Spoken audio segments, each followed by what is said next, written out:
Get ready, Novas Nation. The countdown is on. The Supernovas return to the court this January with team captain Brooke Nuneviller and returning Huskers Merritt Beeson and GM John Cook. This season promises to be bigger, louder, and more electrifying than ever with world-class professional volleyball lighting up Omaha. Season tickets keep you at the center of every moment with the best fans in pro volleyball. Secure your seats today at supernovas.com. Hello and welcome to Volleyball State, a look at the sport of volleyball in 6 rotations and a proud part of the I-80 Club. This week's show, like all of our shows, presented by our good friends at Alumni Hall. My name is Jeff Sheldon. I'm Lincoln Arneal. Hey, today on the show, Nebraska moves 2 steps closer to clinching the Big Ten title with a pair of wins in Los Angeles, although one of those teams did make the Huskers sweat a little bit. We will talk about that in just a couple. Plus, you know, we were moaning last week about how it was kind of business as usual this season in college volleyball. Crazy week this week. We had a pair of 5-setters in Palo Alto that has the ACC title still up for grabs with a couple weekends left. It's all going according to plan in the SEC, which wrapped up regular season play this week. And we might finally have some order at the top of the Big 12 conference, thanks to our friends in Tempe, Arizona. Lincoln, we're getting down near the end of the regular season, which means all of the storylines have got to get wrapped up before the season finale.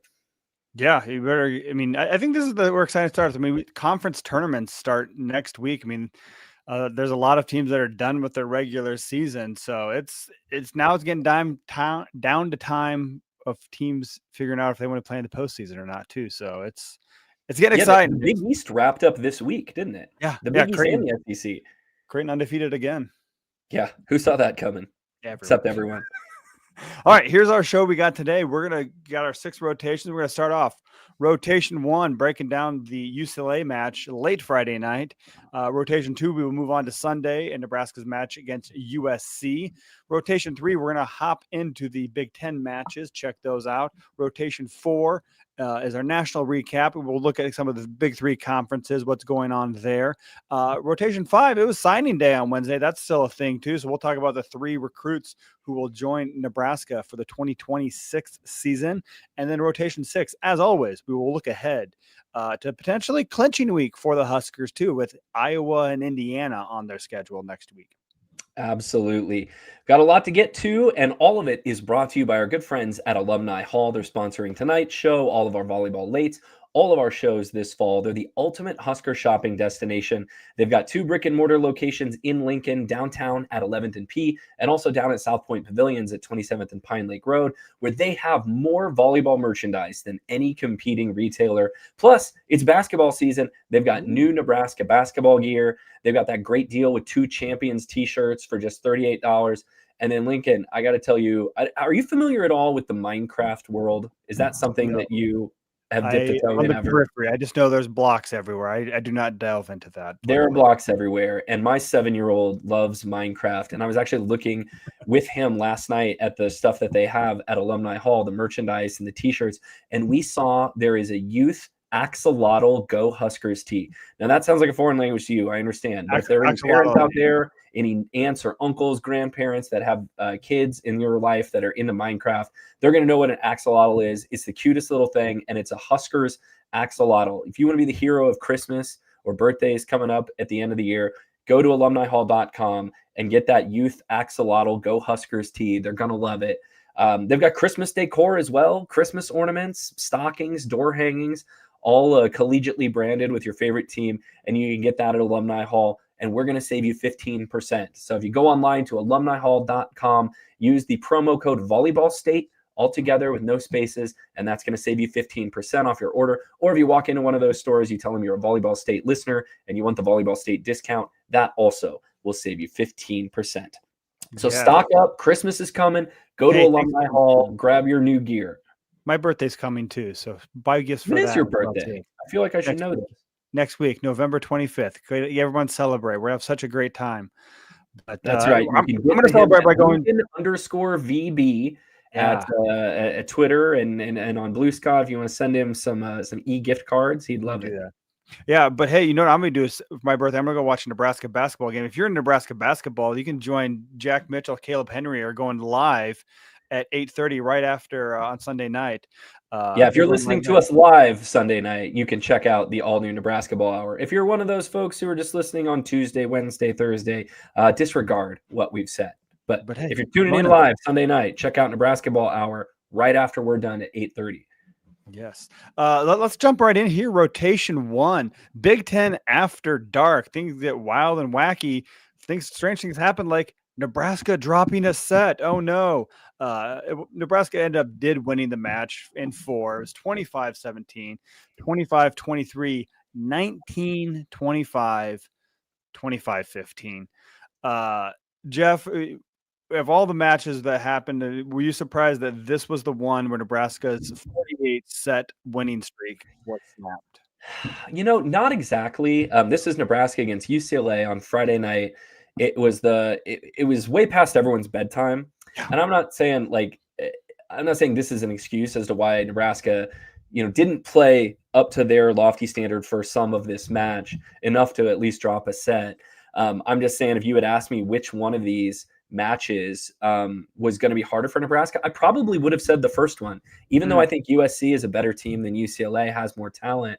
This is the UCLA team that sort of made us look dumb, Lincoln, throughout much of the year, because we talked them up so big in our Big Ten preview show. They brought in these great transfers like Mariana Singletary and Maggie Lee and Zayna Meyer, the setter from Long Beach. And we just were like, this is Alfie Reft went out and got himself some players. They're going to challenge for the top of the Big Ten this year.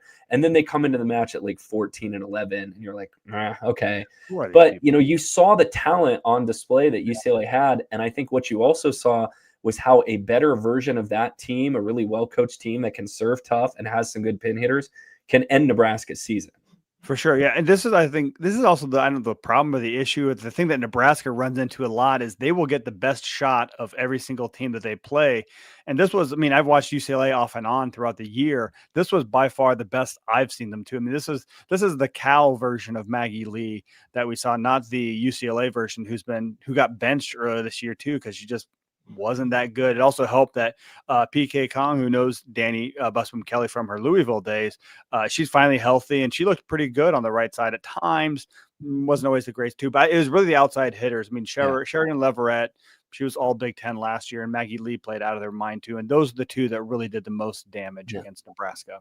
Well, and also this was a UCLA team that gave, a good chunk of them are back, like Leverett played last year on a UCLA team that gave Nebraska kind of all they could handle at the Devaney Center. I think they stormed back to win a set last year, and then that could have gone 5 if Nebraska hadn't finally put their foot down and finished off game 4 at the Devaney Center. So maybe looking back, it wasn't a huge surprise. But, this was a UCLA team that I thought served pretty tough. They had 2 good pin hitters, and they do what you need to do to beat Nebraska, which is they dug a ton of balls.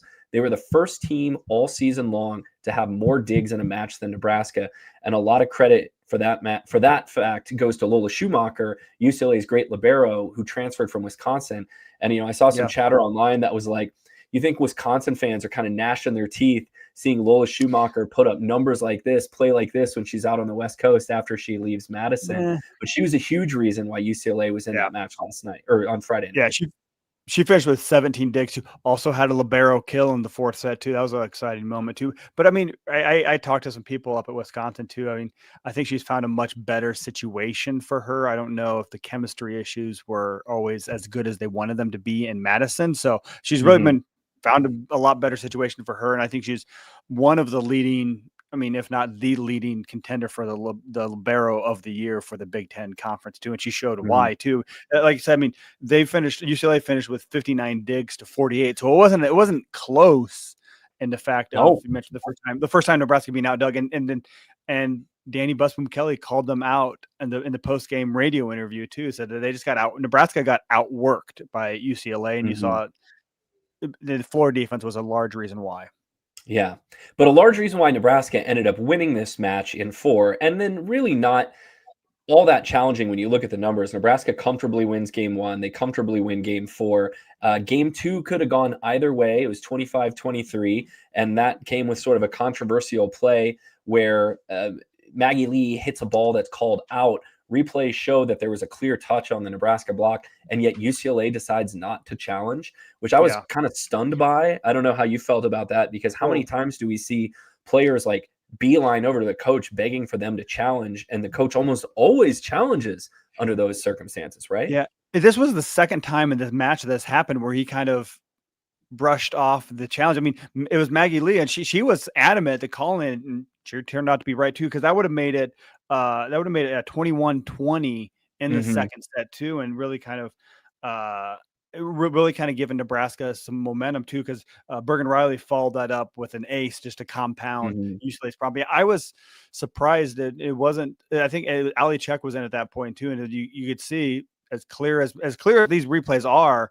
And a lot of the times they have to like zoom in pretty far too, but this was fairly obvious from the wide picture that it definitely, you saw her finger shake a little bit from hitting the ball. It makes me wonder if there were times earlier in the season where Maggie Lee asked Alfie Ref to challenge a call and it was not successful. And so, maybe the trust just wasn't there, or maybe he wanted to save those for later on in the match. I don't know. He ended up using a couple in scenarios that he did not win. And so, hindsight being 2020, you probably want to use one there. Nebraska's middles were the reason I think the Huskers were able to hold UCLA off. Andy Jackson, just another absolutely dominating All-American performance. 15 kills, no errors on 24 swings. That's a toasty 625 that she hit. And I think Andy for the season now is up north of 450, isn't she? You check. You keep talking middles. I'll check for a minute. You look that up. Rebecca Alec, a great match on Friday night. 13 kills, 2 errors on 25 swings. So she hit 440, added 7 blocks. So brought it defensively as well. And then Harper Murray joined them in double figures with 14 kills on 42 swings. She actually came on late. I thought Harper Murray was a little ineffective through the first half, maybe a little more than the first half of this match. She was getting dug a lot. She was getting soft blocked a lot. She didn't commit a lot of errors. Only 3 hitting errors on 42 swings is pretty good, but she just wasn't putting the ball away. And I think we saw a little bit of a different Harper Murray on Sunday against USC, but she stepped it up near the end, had a couple laser beam kills, put away an overpass to help Nebraska salt that away. So those are your 3 Huskers in double figures on Friday night. Yeah.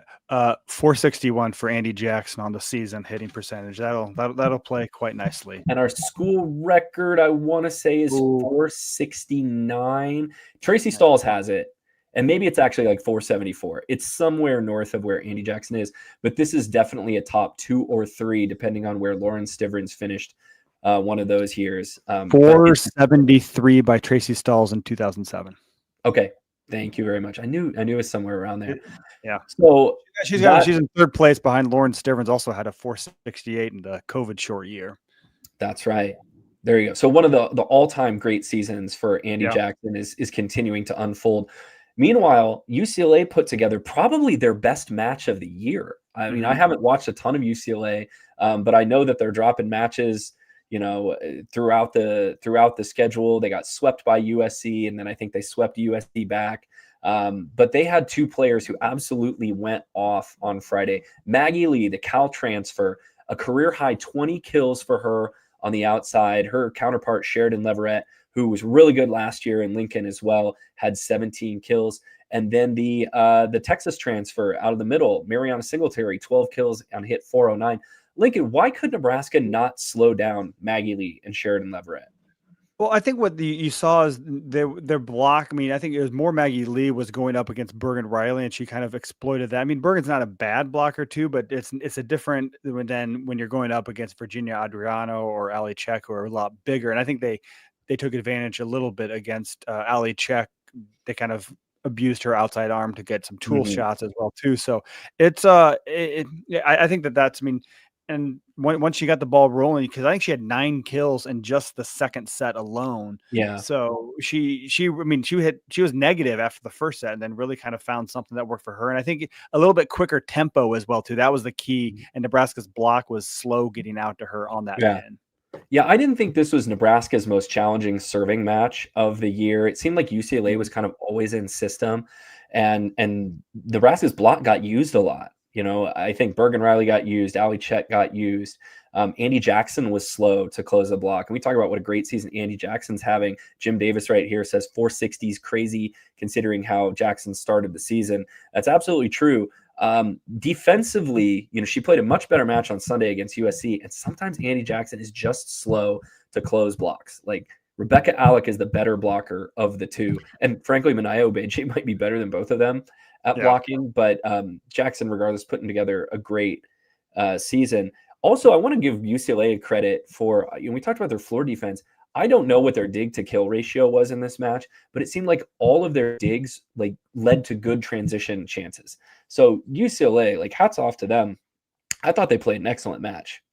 Yeah. I mean, again, I could tell once they kind of hung in and got that second set, a little bit of momentum and confidence really built them up too. This is the team that we envisioned at the beginning of this year too. With and this is also what you don't see a lot for Nebraska is you don't see a lot of other middle blockers have good matches. And you talked about how well Singletary did against Nebraska, and I think Nebraska hasn't played a lot of truly elite middle blockers this year too. So maybe she exploited something that Nebraska hasn't seen a lot this season. Yeah, it feels like you don't see a middle really going off against Nebraska very much.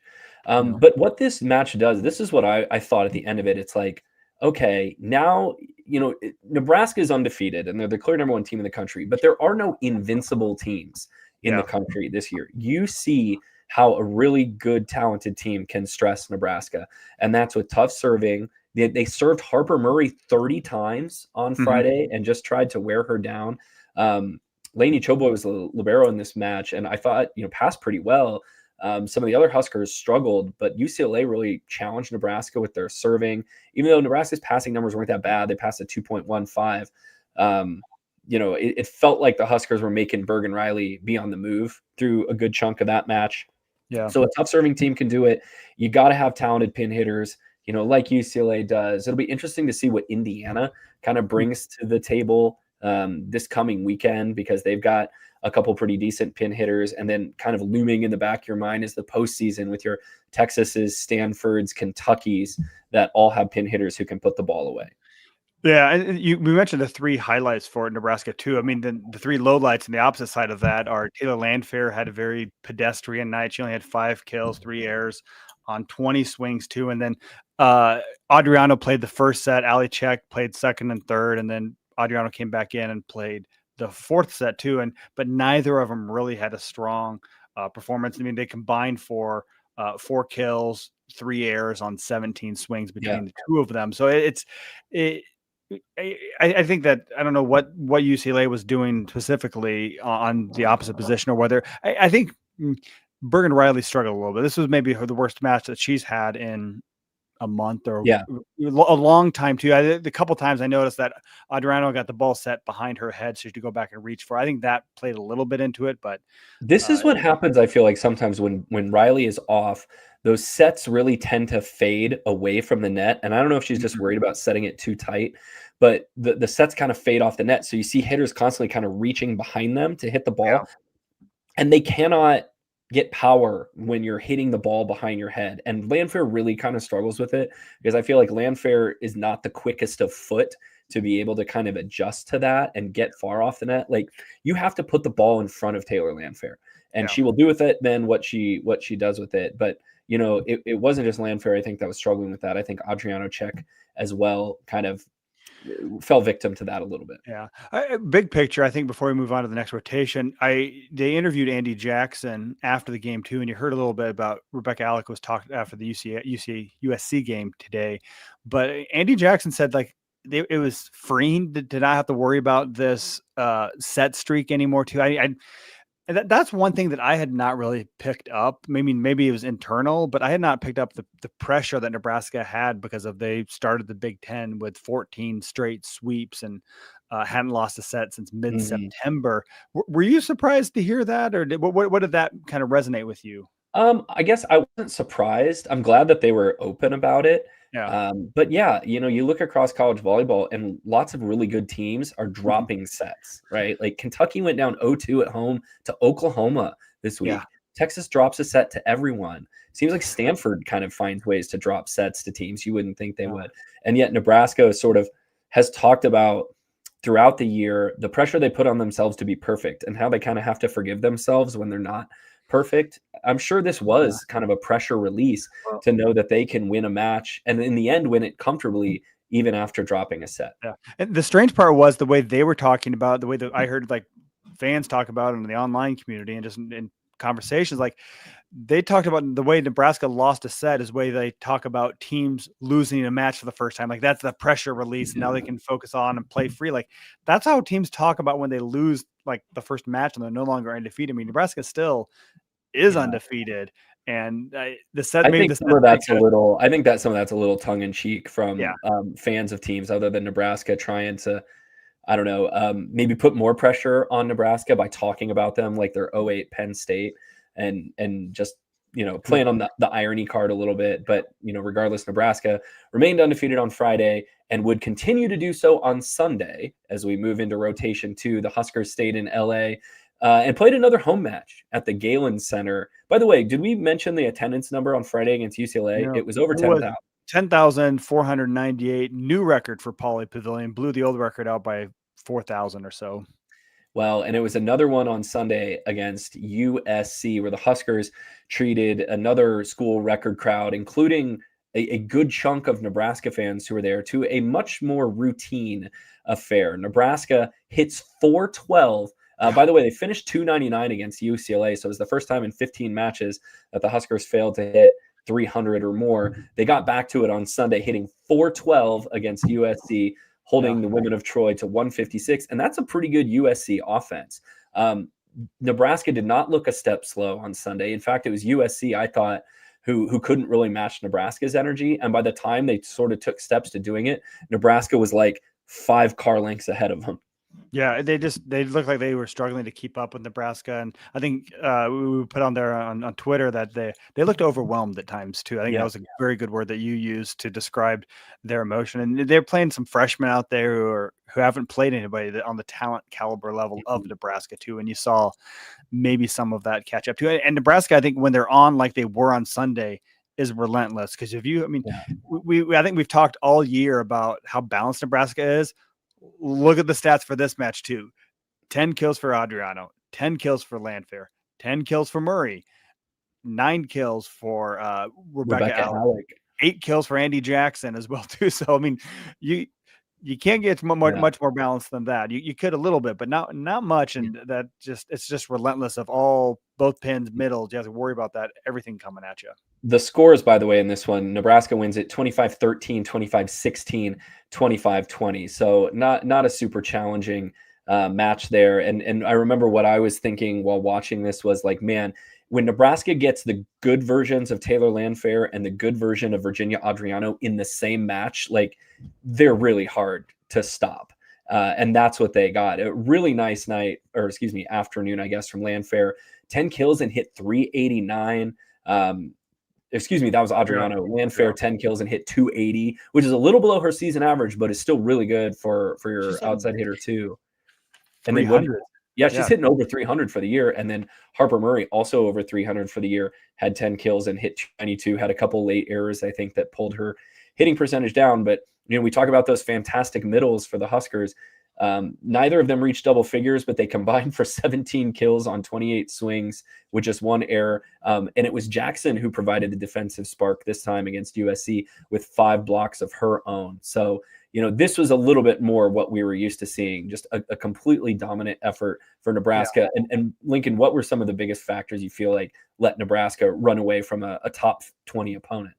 To me, it was go back to relentless attack too. We got Just Jeff and the not you, but Just Jeff in the Discord says, points us out too. A lot of teams can get 10 kills from their pin hitters too, but Nebraska does it with adds another 17, 20 kills per night from their middles. That's what I think separates Nebraska from other really good teams is their middle hitters. And I think that's it. And you know what? A lot of times if you get a lot of kills out of your middles, and this is anecdotal as it gets, it seems like you're running a 6-2 because you always have 3 attackers in the front row. I can't remember the last team just in recent years whose middles were getting numbers like this while they were running a 5-1. Yeah. That shows you, just how good Bergen Riley is. And I know we said it wasn't her best match on Friday against UCLA. I thought she was phenomenal on Sunday against USC, setting them to 4-12. And then she led them in digs as well, right? Yeah, she had 14 digs. Yeah, and over 12 assists a set. She had 42 in the 3 sets. So a great Bergen Riley match, much better for her on Sunday. And then the defensive energy for Nebraska Lincoln, I thought was way better on Sunday than it was Friday. Nebraska outdug USC by 25 digs, 54-29.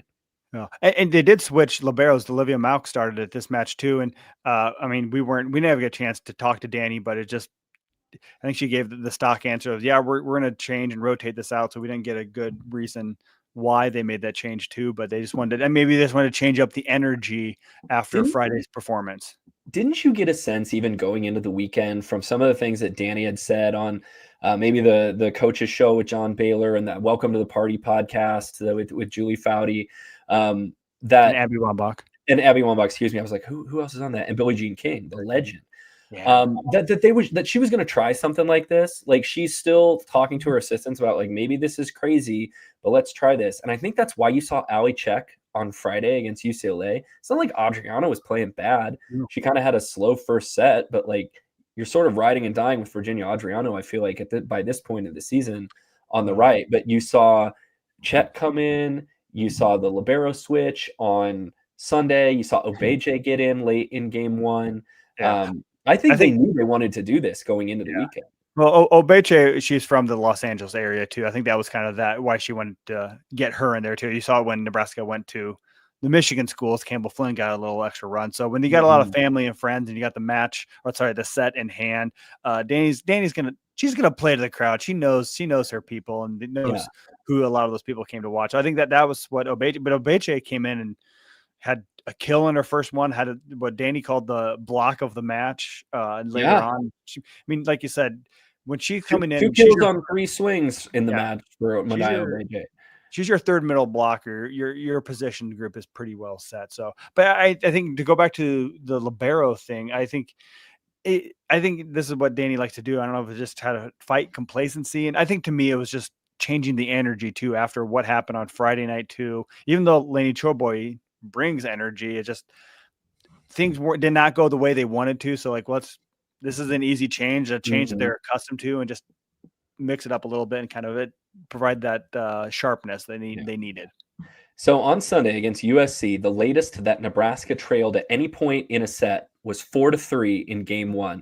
They went on big runs to take early leads in games 2 and 3. Never a threat was USC. No Women of Troy pin hitter was better than London Weege, who we both really like, who's had some great matches this year. She hit 179, did lead the Women of Troy with 10 kills. But like, just you look at these hitting percentages, 179, 129, 125, not great for anyone on USC. Even their nice freshman opposite, Abby Mullen from the Kansas City area, had 4 errors and hit 125. So I think, USC is going to be really good if they're able to keep all these players around for the next couple years. But Nebraska showed them sort of how much farther they still needed to go. Yeah, I think this is what happens when Nebraska plays teams. So, I mean, Nebraska did finish with 8 blocks, but I think their defense was locked in, and that kind of forces them to take a little more uncomfortable shots or press the issue a little bit too. And that's when those errors really start to pile up for the opponents of the Huskers as well. So I think, we saw the things on Sunday that you look for in Nebraska when they're on. They actually served pretty tough, I thought. It was a tougher serving match than they had against UCLA, at least to my eye. Now, watch the numbers come out tomorrow and completely contradict that. But it felt like USC did not pass as well as UCLA did.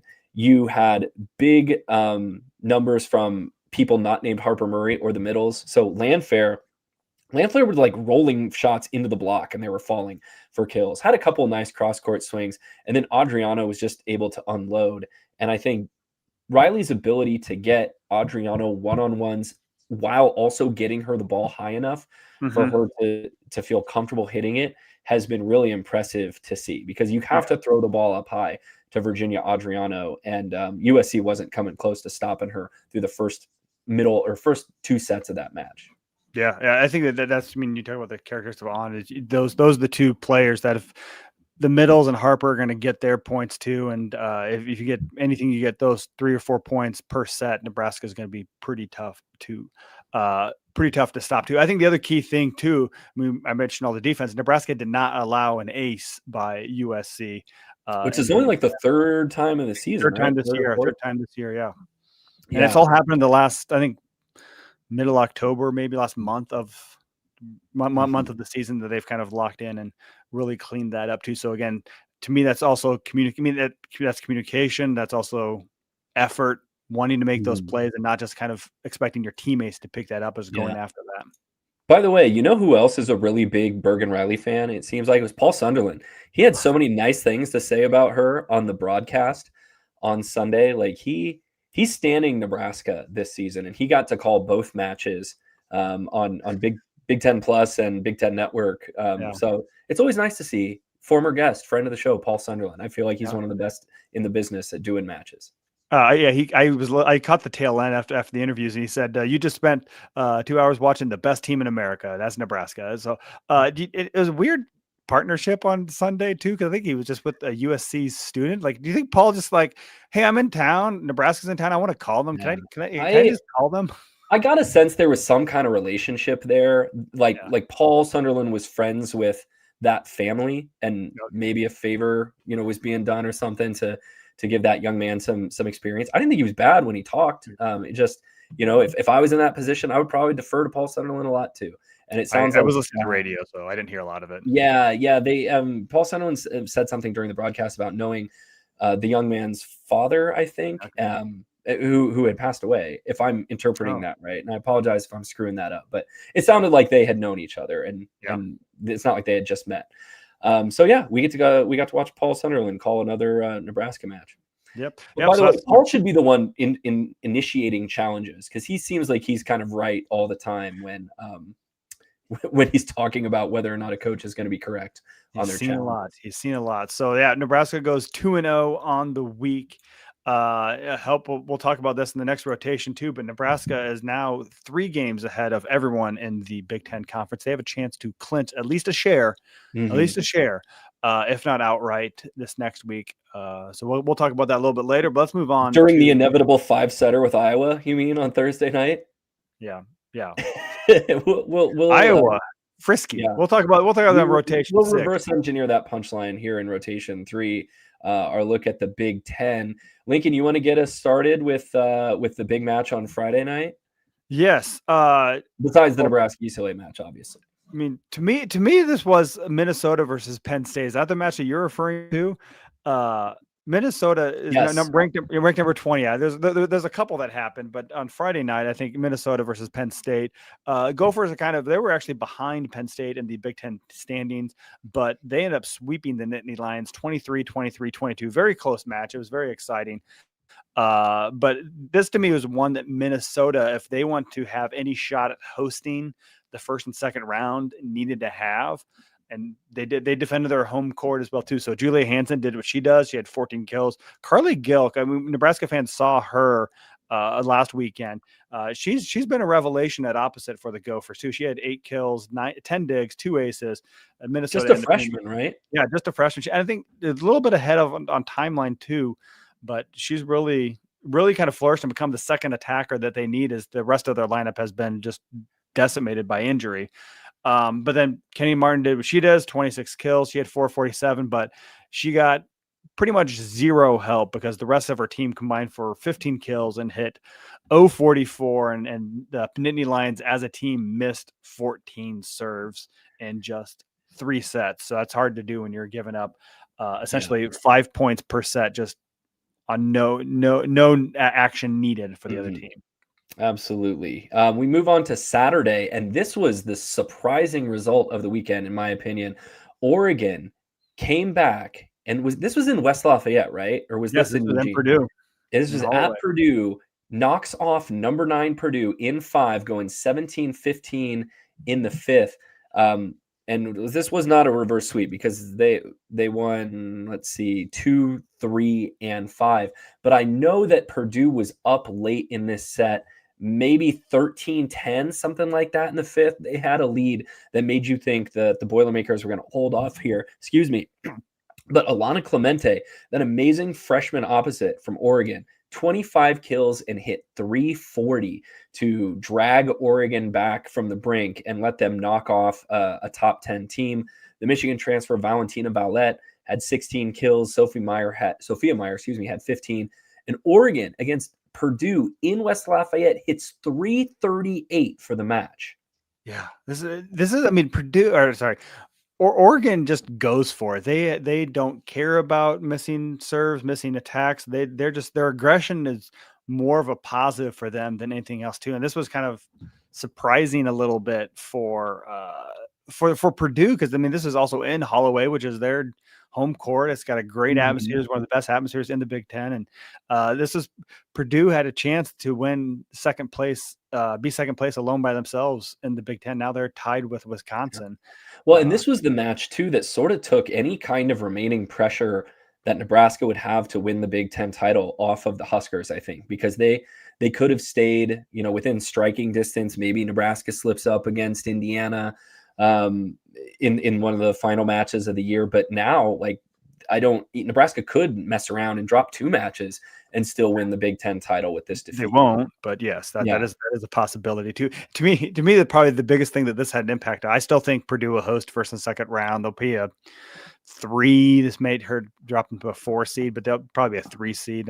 This also hurts Dave Shondell's campaign for Big Ten Coach of the Year too. I mean, he needed this one to me. Not that he's campaigning, he probably wants that back, but who I think is going to get some Big Ten Coach of the Year votes is Trent Kirsten at Oregon. I think Danny's going to win it because if you go undefeated through the league play and you're the newcomer in league and you're going to win the title by multiple games. But the other question you've got here, I think absolutely did Alana Clemente clinch Big Ten Freshman of the Year with this match? And I think absolutely, no doubt. Yeah. I mean, there's a lot of Big Ten freshmen. I think I wrote at midpoint season, I listed maybe a dozen different people who have a chance. Nebraska saw a couple of them at USC, and Abigail Mullen and Reese Messer. There's just a lot of really good freshmen, but Clemente has been the linchpin of what Oregon's done this year too. And I think Oregon's surprised a lot of people throughout this year too. So that was an exciting match too. So they're now tied with Wisconsin. Speaking of Wisconsin had a little bit of scare of their own on Saturday as well too. They ended up winning a sweep, but the first set was 35-33. I looked at the stats from just the first set. Mimi Collier had 10 kills. Grace Egan had 6. I mean, Charlie Firmer had 18 assists, 4 blocks. These are like, a lot of people will be happy for those stats in a match, and that was just set number 1. And Wisconsin also missed 6 serves and had 8 hitting errors that set. So Illinois didn't need to do much. They had 16 kills, and no one had more than 4. But it was that after the first set, it wasn't much excitement in that match too. But 35-33 is a fun one. I mean, I think Nebraska is fortunate that they got to play Wisconsin when they did without Charlie Fearbringer, because that offense has been unstoppable since she came back. Who did they beat on Sunday? They swept them and hit, over 300 again, and we're rocking and rolling. Wisconsin did, yeah. Who did they play? I'm scrolling right now. Yeah, their big one. They got Purdue on Wednesday. They have Purdue coming up. But they won again on Sunday and just hit, great hitting numbers. Illinois. That was on Saturday. Yeah, they played Michigan State on Friday. They went Friday, Saturday. They played Michigan State my bad. Their other one of the week too. So Wisconsin's offense looks great with Charlie Fearbringer back running things. On Sunday, this was the match that was happening at the same time as Nebraska USC that I had to sort of rub my eyes at. Penn State had to go to the 5th set against Ohio State, not the last place team anymore, who spent a good chunk of the season in last place, had just 2 Big Ten wins, had to go to the 5th set at home in Rec Hall to survive 15-12 over Ohio State. Will Penn State finally fall out of the top 25 rankings? Who knows? It feels like it's kind of impossible to do.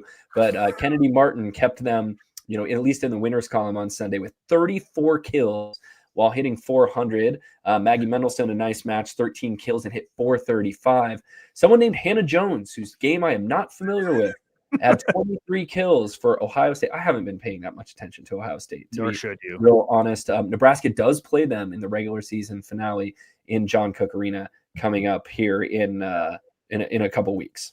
Yeah, they're the season finale for Nebraska too. But this was kind of exciting. This was 31-29 third set that Ohio State pulled it out too. Then Penn State's like, yeah, we should not have dropped that. And they won the fourth set 25-14 and then kind of pulled it out late in the fifth set too. But this is the problem I see with the AVCA poll is that a team is ranked they're a lot more comfortable with. It takes a lot for them to drop them from the rankings. So I think, I mean, if I haven't ranked them in my top 16. It's coach guilt. Coaches feel guilty dropping Penn State out of the top 25. Like that's what it is. You know, the last time Penn State was not ranked? 12 years. I don't know how many. Oh no, because the season doesn't go all year long. I'm like, that's 12 years worth of weeks right there. But what is it? It's 562 weeks. The final poll of the 1988 was the last time Penn State was not ranked. So we already saw one super long streak, the Florida falling out earlier this year too. So will we see another one go on the wayside? Quite possibly. But also don't be surprised to see them hanging on by the skin of their teeth at number 25 on Monday. Let's move into rotation 4. There was so much fun all over the map this weekend. The ACC, really, it was the place to be was Palo Alto, Maples Pavilion, because on Friday night, Pitt blew this one. I'm just going to say it. I watched this match. Pitt should have won this match, and they let Stanford steal it in 5. Pitt had leads of 23-18 in game 1. They lost that set. They had a lead of 14-11 in game 5. They lost that set because they couldn't pass Elia Rubin's serves. Apparently, Elia Rubin is the player you want on the service line when your season's on the brink. Olivia Babcock did Babcock things, 28 kills on 62 swings. Pitt hit over 300 in this match and had 4 players in double figures, but lost the match. Yeah. Well, I think that's the deceiving part about volleyball is they dominated the 2 sets that they won, and the 3 were either they didn't. They kept it close, and like you said, they choked away 2 of them. Stanford won 3 close sets. Pittsburgh won 2 blowout sets, and that's the way it went. Yeah, that happened. That was on Friday night too, and then so you think, oh, Stanford's rolling. They're gonna make a case why they should be a regional host too. But then on Sunday, SMU, who's ranked 10th, comes to town. And they pull out a 4-set win, 25-22. Stanford won the second set, 21-25. And then SMU really dominated the 4th set, 25-12.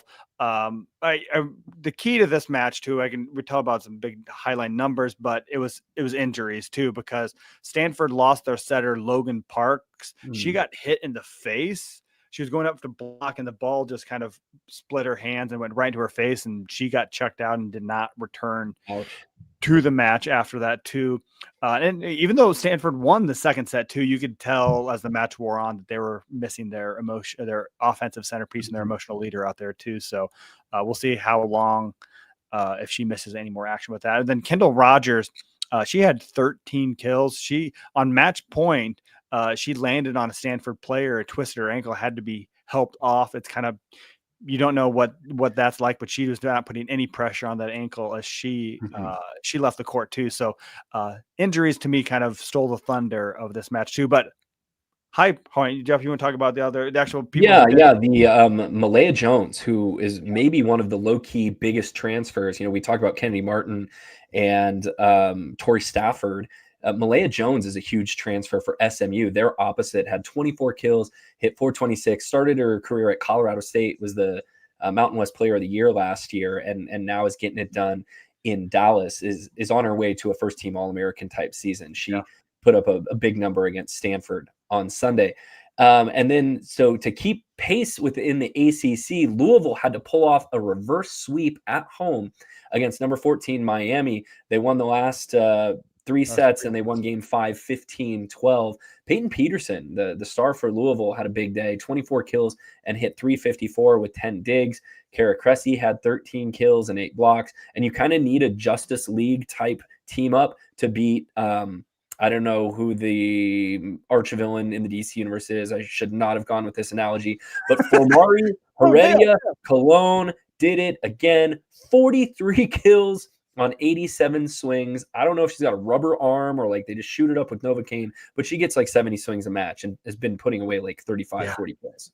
Yeah, and Miami's been playing a lot of these 5-setters too, allowing her to just jack those overall numbers. I mean, she's averaging 6, 7, 8 kills per set, and just really, yeah. The rest of her teammates only had 33 kills, and she had 43 by herself too. So it's going to be interesting to see how. I mean, what Kennedy Martin's going to do, what Flor Maria's going to do, what some of these one-hit wonders, how far they can carry their teams and into the tournament. So yeah, that was the chaos. Louisville ended up doing that. That's very key because now Louisville is tied with Stanford and Pittsburgh at 14-2 as we go to the final 2 weeks of the regular season too. And also I think North Carolina and SMU are just, they're 13-3. They're 1 game back. Yeah, they're game back. But I was all ready to come on the show today and talk about how Stanford had clinched the ACC basically, and now it's anybody's, of Stanford, Louisville, and Pitt, all 14-2 going in the last 2 weeks of the season. And Louisville is actually the one that controls its own destiny because Louisville plays at Pitt and then hosts Stanford in the final matches of the regular season. Yeah, I'm sure that they'd take a lot easier schedule too, but they control their destiny. So if they want to win a sole ACC title, Dan Meskey, first year as head coach, has the path in front of him as well too. So, well, and this is going to be huge for seeding. If you're Louisville and you beat Pitt and Stanford, like, do you jump up to a top 4 seed? Yeah, I wrote this for the newsletter, the if you're a 80 Club subscriber newsletter. I kind of broke down the potential hosts too, and I only had I think 6 potential hosts too. I think the Nebraska, Kentucky, Pitt, and Texas, but that got thrown. I mean, Stanford's one I think that if they kind of finish too, I didn't include Louisville because I don't think Louisville has a path. But now that door has opened wide for them. Man, I don't know if Texas is even in the mix to host anymore. They got the 3rd seed in the SEC tournament behind Kentucky and A&M. I mean, maybe if they go on a run and they win the SEC tournament. Their non-con, I think, was so much better than everyone else's that I think that they only have one more loss than A&M and the RPI loves Texas. Yeah, the RPI loves Texas, even though they dropped sets to like Mississippi State and had to go 5 with Auburn, and I mean, their only 2 losses are other teams aren't in the SEC. So, I mean, yeah. Let's speaking of the SEC, let's move on and talk about them. They wrapped up their regular season this week too. Not very much drama. We'll just go through this quickly, but Texas A&M swept at Florida. Logan Leidicki had 14 kills. Texas did have to sweat a little bit too because they went to 5 sets with Auburn. I don't know if we've talked about Auburn yet. There were like 13 people at that match too. That was on, I think, Wednesday night. It was at Auburn. There was like players and significant others were at that match. Yeah. So but they won 15-9 in that 5th set to prevent a reverse sweep. Auburn came back and won that as well too. Stafford had 32 kills. But Whitney Lonstein, we talked about her last week too. She's getting a little more action. She got 7 kills there too. But then Texas was not the only SEC team to struggle this week because Kentucky, as we kind of teased earlier, they had to go to 5 sets to hold off Alexis Shelton and the Boomer Sooners from Oklahoma. So they had to win 4th set and 5th set there. OU takes the first 2 sets in Lexington before Kentucky. It was a reverse sweep, yeah. Yeah, it was a reverse sweep. Kentucky wins at 15-12 in the set. Eva Hudson, 19 kills. Brooklyn DeLay, 16 kills. So their dynamic duo did the job there. Lizzie Carr, though, a nice 3rd addition to the Kentucky offense, had 11 kills and hit 400. You mentioned Alexis Shelton, the Oklahoma star, had 23 kills and hit 308. And Oklahoma actually outblocks Kentucky 14-9 in this match. But hey, at the end of the day, Kentucky stays unbeaten, finishes unbeaten at 15-0 in the SEC play. They are the regular season SEC champions, followed closely behind by Texas A&M, who is 14-1. Texas finishes 13-2, and Tennessee is 10-5. Those are your top 4 seeds in the revitalized, rejuvenated SEC volleyball tournament, which will take place starting this week. Yeah, they'll be down in Savannah, Georgia. It starts on Friday. That's kind of when you have the first round. It's set up like you see a lot of those. I mean, those top 4 seeds get double buys, so all 16 teams are playing in this too. So that's where you get to start at 11 a.m. on the SEC Network Plus, probably. Arkansas finished 16th in the SEC this year. I'm sorry, I'm looking at the bracket that you put here in the show notes. Been a long time. They were in the regional final 2 years ago. Taylor Head and Jillian Gillian, they have left the building in Arkansas. Oh man, crashed out. They could have beat Nebraska in that match. By the way, they were really good that year. Yeah, they were good that year. I don't know if they could have beat Nebraska. They gave Nebraska a little bit of pressure there too. Yeah. So that's they play Friday, Saturday, Sunday, Monday, Tuesday, and they will wrap up on Tuesday. So even though whoever wins this or gets runner up will play 3 matches in 3 days, they do have the whole Thanksgiving holiday weekend to recover from that workload. And I know we're moving pretty quickly through this segment because we want to get to 5 and 6. The thing you got to know about the Big 12 is Arizona State kind of put their foot on the gas and took control of their destiny this week. They beat in-state rival Arizona 3-1, and then they beat number 22 Colorado on Saturday in 5. Arizona State was down 12-10 in game 5 and ended the match on a 5-0 run to beat the Buffaloes 15-12 in the 5th. Noemi Glover, the Oregon transfer, had 31 kills for Arizona State and hit .411. Bailey Miller added 14 kills. Anna Barilovic, the star for Colorado, had 28 kills for the Buffaloes. But Arizona State now with a 2-game lead in the Big 12 at 13-1 over Kansas, who's 11-3. Colorado is 11-4 with a game in hand. And so to me, it looks like the Sun Devils have pretty much clinched the Big 12 championship. Yeah, you like to think that, but the rest of the week was chaotic too because TCU, they had. You could tell me anything happened in the Big 12, I would believe you. Yeah, they had a couple match points in both the 4th and 5th sets too. It lost to Colorado, and then Iowa State then took down TCU 3-1 in Ames. So not a good. The Horned Frogs continue to spiral out. They were borderline top 10 team at one point too, but they have just spiraled and are heading in the wrong direction and now are struggling to even make. Iowa State's going to make the tournament this year, right? Oh, for sure. Yeah, our good friend Christy Johnson Lynch got her 400th career coaching victory with that win over the Horned Frogs. So I wonder if they're going to get paired, could potentially come into Lincoln for a Sweet 16 match. Maybe. That could be interesting. I'll get to see the great libero Rachel Van Gorp. She's fun to watch. I enjoy watching her. So absolutely. So Supernova Shining Star of the Week. A lot of good candidates this week.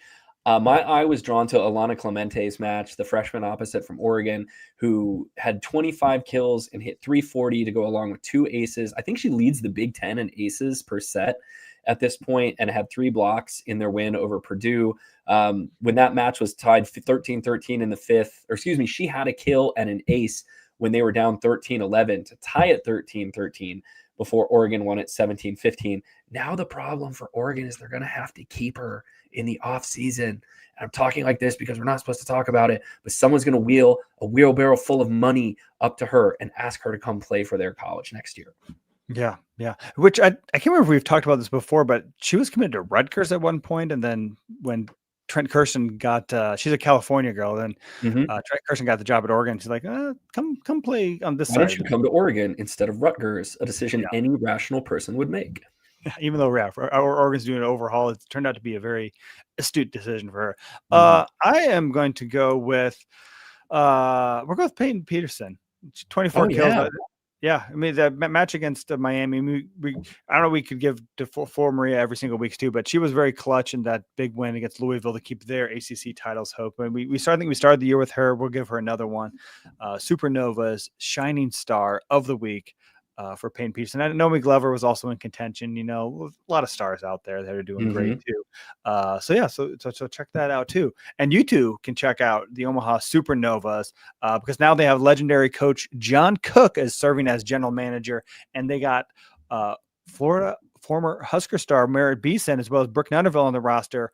This is a season you don't want to miss, and we're only 1 week away from the MLV draft next Monday on the 24th, so I'm excited about that. You can see who the newest Supernovas are going to be, and then you can see them on the court as part of the best atmosphere in professional volleyball with 14 thrilling home matches at the CHI Health Center. So cheer on the Supernovas as they chase another championship. Don't wait.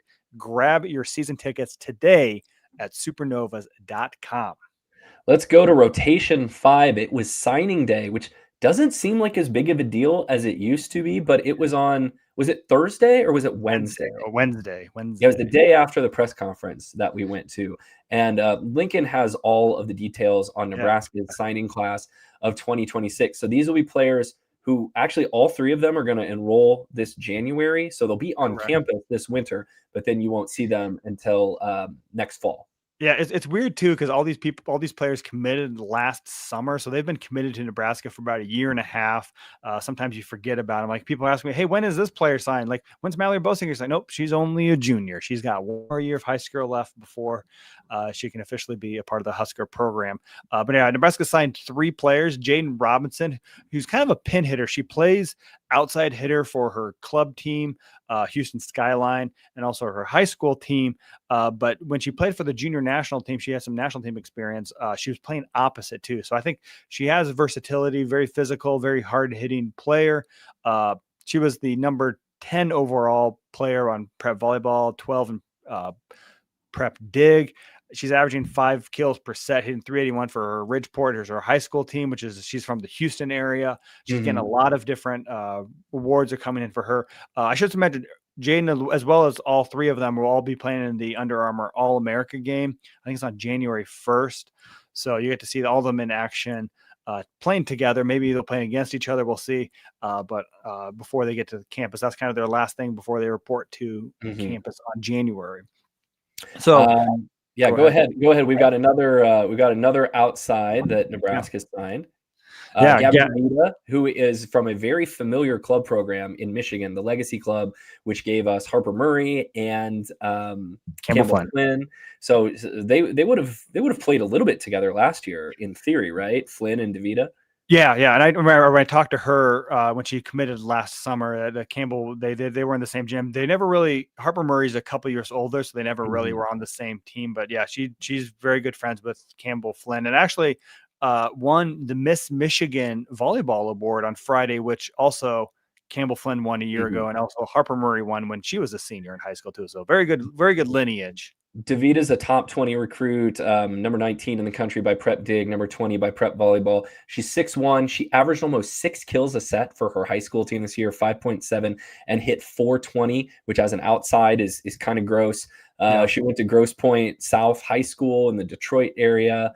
I wonder if she's ever seen Grosse Pointe Blank. It's a good movie. You should go watch it. Mandatory watching. All my Cusack stands. Go watch that. So yeah, Gabby DeVita is, I don't know if she has any recent comps. Is she kind of like a Maddie Kubik type?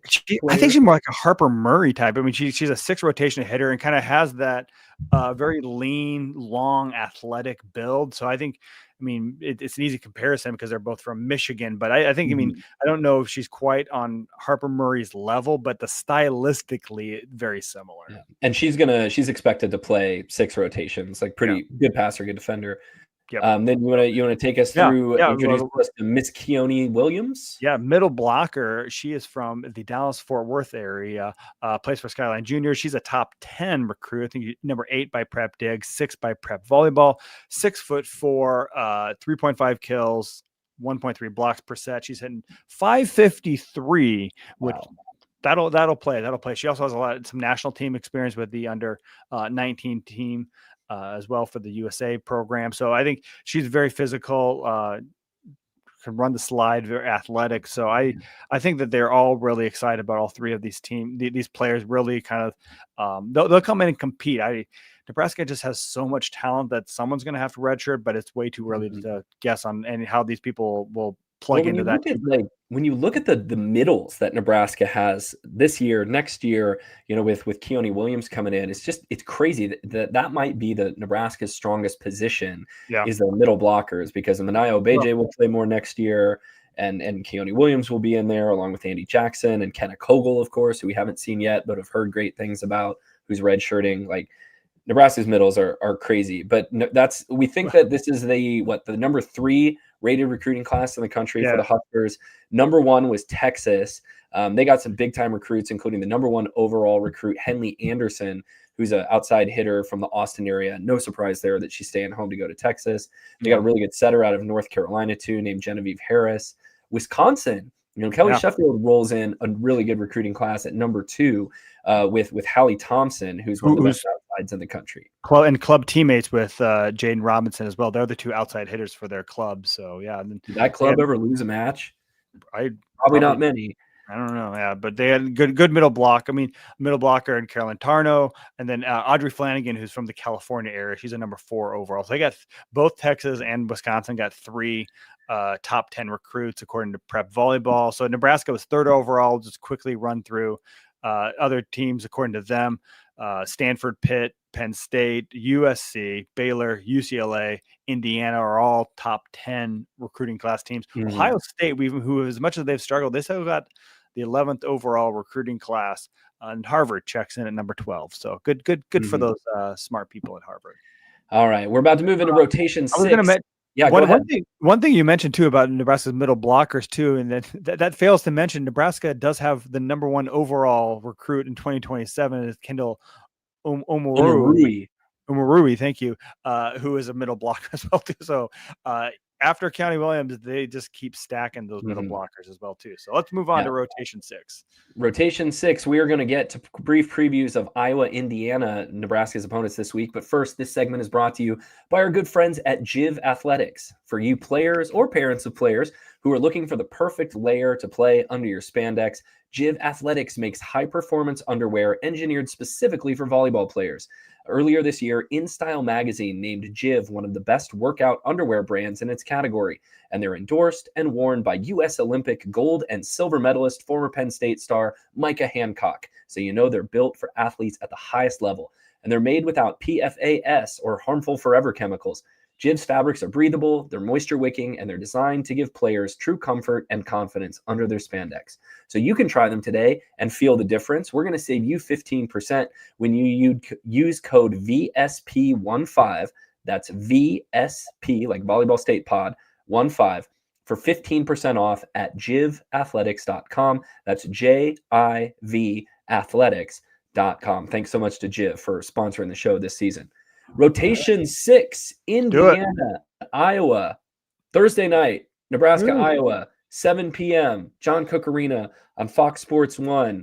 It's the longest running joke in Big Ten volleyball because Nebraska is 40-0 all time against the Hawkeyes. They haven't dropped a set since 2019. Iowa, though, Lincoln, is taking sets off everyone. They just can't take enough of them to win a match. Yeah, that's they're better than they have been in the past, which again is not saying much, but they're frisky. Frisky would be the word that I would use to call Iowa. Also, this will be the first time I think I've in my 7 years of covering Nebraska volleyball in my latest run where I will actually get to see a home match at Iowa. Somehow my schedule of my other commitments never line up to allow that to happen. Or you never get to see them play in Lincoln. In Lincoln, yeah. I've never seen them play in Iowa or Lincoln. So I will get to watch the Hawkeyes for the first time in person this week. Iowa lost in 5 to Minnesota on Sunday, dropping them to 14-14 overall, 5-11 in the Big Ten. Iowa has now played 13 5-set matches this season, and they are 4-9 in them. They've dropped a lot of those in Big Ten play. They're giving everyone a run for their money, but aren't able to win the matches. They're led by Chattanooga transfer outside hitter Sharday Van Zant. She has 3 kills a set. Iowa has a pretty good setter too. I did not write Claire Amaral. Claire Amaral, who's a good player. What surprised me about looking into Iowa a little bit deeper, Lincoln, is Iowa does not recruit Nebraska. They don't have any Nebraska players on their roster, which I think is weird considering how much volleyball talent comes out of the state of Nebraska. They've recruited Illinois quite heavily, and they went big on the international players. They've got 5 players who come from overseas, but they don't recruit Nebraska at all, and they don't really recruit Iowa that much either. They have 0 Iowa players on there, and there's a lot of good talent that comes out of Iowa as well too. But Yeah. they've also hit the transfer market very heavy too. I mean, we mentioned the two. I mean, Van Zandt and Amaral are both transfers. They really kind of shored up their back row with three different libero defensive specialist transfers come in as well too. But I think to me, it's that combination of, I mean, Van Zandt and Amaral are really the backbone of their team. Amaral is really one of the more offensive setters that you'll see too. I mean, she'll get 3 or 4 kills per set too. So there's a point you think, like, are they running the 6-2 offense where she just kind of stays in and hits? But she is not afraid to swing when she's in the front row too. So they're dangerous. Absolutely. So that is going to be Thursday night, 7:00 on FS1. We'll get to a preview of Nebraska and Indiana, maybe the toughest match remaining on Nebraska's schedule, coming up here in just a minute. Hi, I'm Mikey Hancock, 2-time Olympian from Edmond, Oklahoma. Confidence means everything. For me, it comes from within. As an elite athlete, you look for external validation way too much. I've worked really hard to attain that and not seek external validation. JIV makes me feel confident because I don't have to worry about the functionality of my undergarment. At the Paris Olympics, I was so happy that JIV was the layer beneath it all, whether I was gallivanting the city or playing in the Olympic Games. Instead of adjusting what I'm wearing, the functionality of it helps me lock in and be in the moment. That's why I choose JIV, not just for game day, but for every day. Yes. Saturday, Nebraska will go to Indiana for their final regular season road match. This will be at 5:00 on Big Ten Plus. So before the football game, it starts at 6:00. Nebraska will take on the volleyball court right there. So it's in front of a sold out crowd at Wilkinson Hall. Fun fact, Jeff, this is one of Wilkinson Hall at Indiana, fairly new building, but it's one of 3 home courts in the Big Ten that Nebraska does not own the attendance record. Do you know what the other 2 are? It's an unfair question, but I'm gonna go with Holloway Gym at Purdue. No, they own that. Maryland. Oh no, they own both in Maryland too. The little gym and the big gym in Maryland too. I'll save you. It's missing like big ones like Penn State or something. They got Penn State because they opened up the track one year. Clearly, I have no idea what the answer to the question is. The answer is Minnesota, and Huff Hall in Illinois. They also do not own that one. So that's the 2 remainers that remain. I expect Nebraska to break this one at Wilkinson Hall too. To get close to a couple. Minnesota surprises me. Like that. Yeah. That place was full. I wonder if they've done like some reduced seating capacity. Yeah, that's the same in the past. They have. They shrunk it down. I mean, it was a sellout, and they were several hundred away from it last weekend. So, but Indiana's had one of their best seasons in a long time, if not ever, under Steve Aird as their coach there too. They beat Oregon. They swept Penn State at Penn State, which was big because Steve Aird is a former Penn State assistant coach too. He learned under Russ Rose too. So that's the first time that they've ever swept at Penn State too. But they're going to make the tournament for the first time since 2010, most likely, which is huge for Indiana. But they have some. I mean, I don't know if but their losses they're okay. I mean, Michigan State was a strange loss. I think that was in straight sets, wasn't it? And then they lost to Purdue, Minnesota, Wisconsin, which are those are respectable losses. Those are okay. Those are okay losses. Indiana can score the volleyball. They hit 283 on the year, which is tied for 4th in the Big Ten. They run a pretty quick offense from what I remember. They've got a freshman setter, Teodora Kričković from Serbia, who, speaking of aggressive setters, Lincoln, she's really aggressive in the front row. She had 6 kills versus Oregon. So Nebraska is going to have to keep an eye on her in their 5-1 rotations. They're pretty balanced too. They've got 3 players that average at least 3.2 kills a set. I'm going to try to get her name right here. Canela Alonso Corseas leads Indiana at outside hitter. She's got 3.5 kills a set. Avery Tatum had a good match, I know, this weekend, and she averages over 3 kills a set. She's a player who I feel like has been there forever. Avery Tatum has been at Indiana for like 7 years, it feels like. But Indiana can put the ball away. Yes, and what they not only from the attack line, but also from behind on serving too. I mean, this is kind of the reputation they've developed under Steve Aird, as they're a tough serving team. This year they're 5th in aces too, but they got a couple jump servers who really kind of set the tone. I mean, very similar to what Oregon does it to me. I mean, that's what I think we talked about that they reminded us of each other because their aggressive nature with some jump serves back there. So Indiana, good team. They sort of do everything well, and I think they could give Nebraska a run for their money. This is the last road match that Nebraska has to play during the regular season. During the season, in the regular season, they'll come back. Say again. Yeah, good. Nebraska will not play a road match in the postseason. I'm just going to predict that right now. Something that doesn't feel like a road match. Is what you mean. But they get to finish the season at home against Penn State and Ohio State. We could be talking about this match on Saturday at Indiana, with being the chance that Nebraska has to clinch the outright Big Ten championship as long as Thursday goes the way that we think it will. But that's 5 o'clock on Big Ten Plus. So make sure that your login still works. We will, I don't know, we haven't really talked about if we want to do volleyball late on Thursday. I think especially if they clinch a Big Ten title, we'll celebrate. We'll celebrate with the Huskers with that. Yeah, we'll do that. So keep an eye out for volleyball late. Our post game show on Thursday night, and then Volleyball State will come your way again live Sunday for I80 Club subscribers at 7 p.m. Just like we do every Sunday night. You too can join us live and throw in your comments by becoming a Volleyball State subscriber at patreon.com/I80 Club, where you can give insight like Matt Calloway, our Mavs guy, who was talking about Bergen Riley, and he says, last year I got the sense that players had a little bit of a dissatisfaction with the setting, and this year Riley seems to be proving any doubter she had way wrong, and that sort of concludes me at the start of the season, as I've copped to a number of times. Bergen Riley's having an absolutely fantastic season. Yeah, speaking of Discord comments, just Jeff, not Jeff Sheldon, but just Jeff. Just a different Jeff. Last year when Nebraska clinched the Big Ten title, they were at Iowa. They opted not to bring the trophy with them, so they had to borrow Iowa's their stock trophy that they just kind of hand out and put a different wrestling trophy. It was whatever. It didn't have the West Coast schools on it, so who knows what is. But just like writing them in Sharpie. We'll see if the Big Ten makes it out for Thursday night. I think Nebraska's going to wait to celebrate next week and wait till they have a fully clinched by themselves too. But I don't know. I was surprised they celebrated last year. They might celebrate again this year. But you can read all about that. We'll have full coverage of that. We'll maybe do Volleyball late, but I'll be writing about it for sure. Follow us on social media. Read our writing at Husker Max this week. Go find all of that at our link tree at volleyballstate.com. Help support the program. You got any questions, email us at volleyballstate@gmail.com. But that's all we got for this week. So thank you for listening, and thank you for living in the Volleyball State.